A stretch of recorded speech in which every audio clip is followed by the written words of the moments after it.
soir, 2 personnes interpellées lors de la marche pour l'égalité dans les rues de la capitale ce samedi. Une marche qui a vu la participation de plusieurs membres du corps diplomatique. Après 4 ans de travaux, la route Terre-Rouge-Verdun complètement opérationnelle dans un mois, annonce de Nando Boda ce samedi. Toutefois, une partie de cette route sera ouverte lundi. Le gouvernement aurait dû respecter le délai de 6 mois accordé à la Grande-Bretagne avant de décider d'inclure les Chagos dans l'une des 21 circonscriptions du pays. C'est l'avis de Paul Béranger. La communauté chagossienne aurait dû être consultée avant une telle décision, affirme le leader du MMM. Bobby Ram tire à boulet rouge sur Namin Ramgoolam. Le leader du parti travailliste n'a rien compris du discours budgétaire du Premier ministre selon le Chief Whip. Et puis l'actualité à l'étranger, la plus grande fresque d'art urbain d'Europe nichée sur un toit de Paris. 2 contre-manifestants ont été arrêtés par la police lors de la marche pour l'égalité de ce samedi dans les rues de la capitale.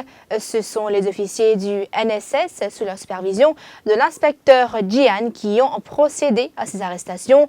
Selon nos informations, les 2 suspects ont tenté de provoquer les manifestants qui réclamaient une révision des lois existantes afin d'arriver à des droits égaux pour tous. La police a retrouvé un porte-voix en leur possession. Les 2 suspects ont été conduits au bureau de la CID de Port-Louis Sud pour interrogatoire. L'égalité pour tous, le maître mot de cet après-midi de marche à la veille des élections générales.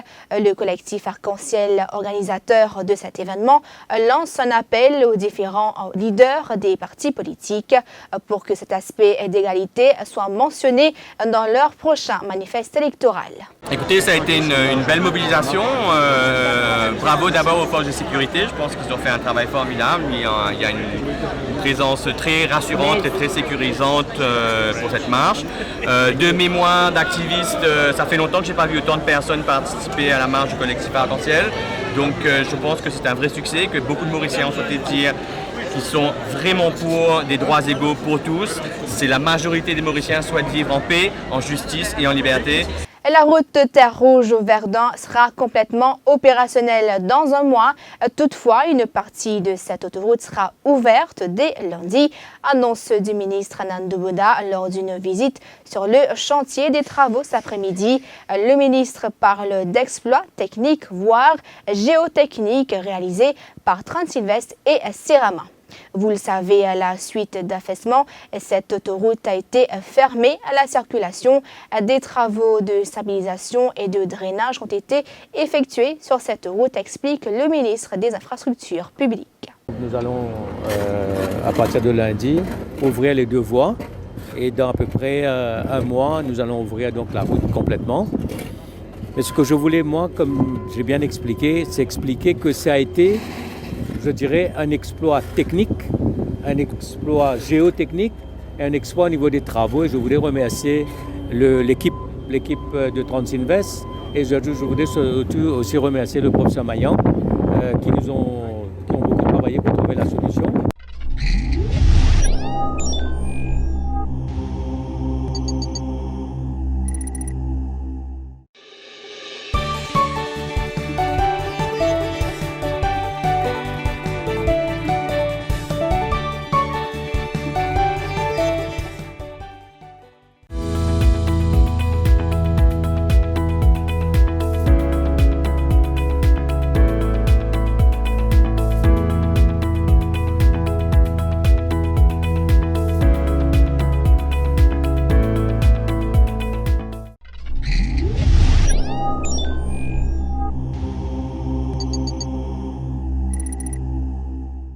Il aurait été préférable que le gouvernement respecte le délai de 6 mois accordé à la Grande-Bretagne pour qu'elle entérine et respecte la décision des Nations Unies.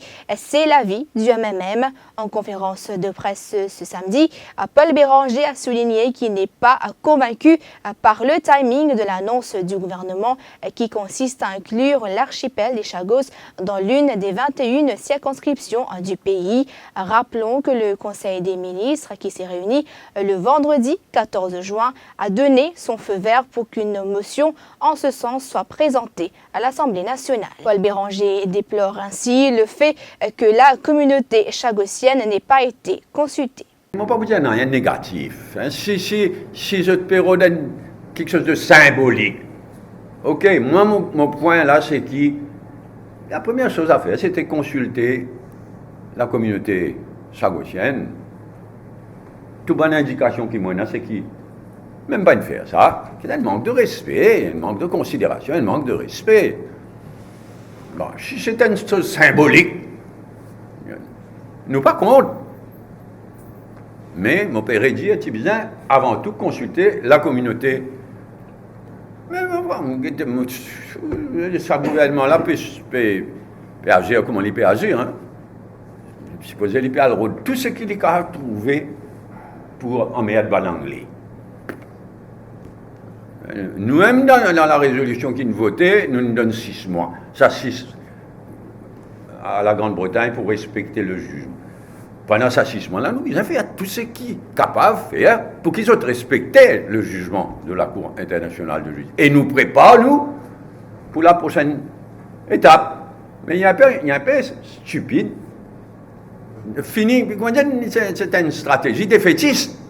Nous connaissons l'anglais pas pour la facile, les Chagos. Mais nous aimons dans nos 6 mois, foutu. Nous faisons tout le possible pendant ces 6 mois-là pour qu'ils aient respecté la résolution.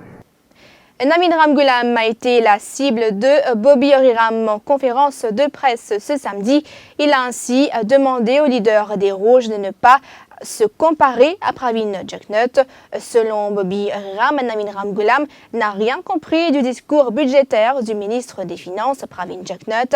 Il a aussi mis en doute les compétences de Namin Ramgoolam en tant que futur Premier ministre.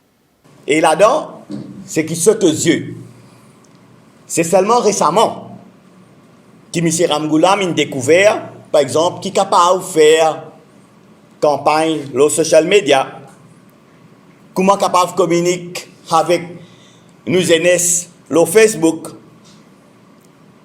Donc, il n'est pas étonnant que M. Ramgoolam pas capable de saisir le concept artificial intelligence, robotique et révolution numérique. Ça dépasse lui, il ne pas comprend. Alors, la moitié pour faire un appel qui est bon, qui les là d'avoyer par exemple. Ah oui, si tu as un ennemi causé, tu ne pas comprendre. Tu ne premier ministre par flouk. Sans vision et responsable envers la génération future, voilà comment Résistance et Alternative qualifie le dernier budget de Pravin Jugnauth. Le mouvement de gauche était en conférence de presse ce samedi. Selon un de ses porte-paroles, plusieurs sujets fondamentaux n'ont pas été adressés. Une campagne de sensibilisation de 15 jours contre la violence à l'égard des enfants a été lancée par l'Ombudsperson for Children en collaboration avec le ministère de la Justice et des Droits humains ce samedi matin à la gare Victoria. Rita Venkatasormi, qui a commenté le budget 2019-2020 présenté par le Premier ministre le lundi 10 juin, précise qu'il contient beaucoup de mesures encourageantes, surtout celles concernant le logement. Beaucoup de mesures dans le budget encourageantes parce qu'il respectait droits enfants. Beaucoup de mesures. Énormément de mesures qui me bien convaincant, surtout les special needs, par exemple aux besoins spéciaux.